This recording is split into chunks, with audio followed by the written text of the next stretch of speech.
কিসের কিয়ামত, কিসের 12টার কিসের টাকা, কিছু তো বুঝলাম না। না মানে ঘটনাটা হয়েছে কি, আমি আপনার পোলারে বলছিলাম যে তোর বাপের যে কঞ্জুস যে কিপটা, ওই কিপটার ঘর থেকে টাকা বার করে দেবো না। তুই ওই তোর বাপের কবি কালকে 12 তারিখ, কালকে 12 তারিখ 12টার সময় কেমন হইব, তাহলে তোর বাপের থেকে টাকা খসাইতে পারবি। এই বুদ্ধিটা আমি দিছিলাম, আর এই বুদ্ধি পাইয়া আপনার পোলা আপনার দামের থেকে টাকা টোকা নিছে, আর বাকিটা কি করে এই অবস্থা করছে। আসলে কাজটা করছে আমি। আল্লাহ, কি করলাম আমি এটা।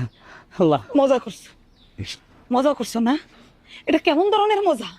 আরে মজা করা ভালো, কিন্তু এমন মজা করা ভালো না যেই মজা একটা মানুষের জীবন কাইরা নেয়। মানুষটা মরলে আমার ঘরের মানুষ পড়ছে, তোমরা কি ক্ষতি হয়েছে? আমার স্বামী কিপটা, তাতে তো বিয়ের পর থেকে এত বছর ধরে সংসার করতেছি, আমার তো কোনো সমস্যা হয় নাই, আমার পোলার তো কোনো সমস্যা হয় নাই। আরে পোলায় হলো জোয়ান পোলা পান, পোলা মায়াগুলোর লগে চলে, বাইরে বন্ধু বান্ধব আড্ডা দেয়, 4 জন আড্ডা দেয়, বিড়ি সিগারেট খায়। পোলার কিছু টাকা লাগে বুঝি, পোলার তো আমি যতটুকু পারি চুরি চামারি করে দেই। আমার স্বামী কিপটামি করে, আমার তেল দেয় না, কাপড় দেয় না, আমি তো বাইরে কইতে যাই না, কারো কাছে তো হাত করতে যাই না।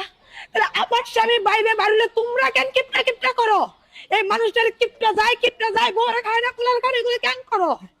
আজকে সামান্য কিছু টাকা খরচ করার লাগিয়া আমার চাপটা তোমরা বাইরে লাই না, আমার কি কত এখন সারি সম্পত্তি তোমরা লেখা দেবো আমি।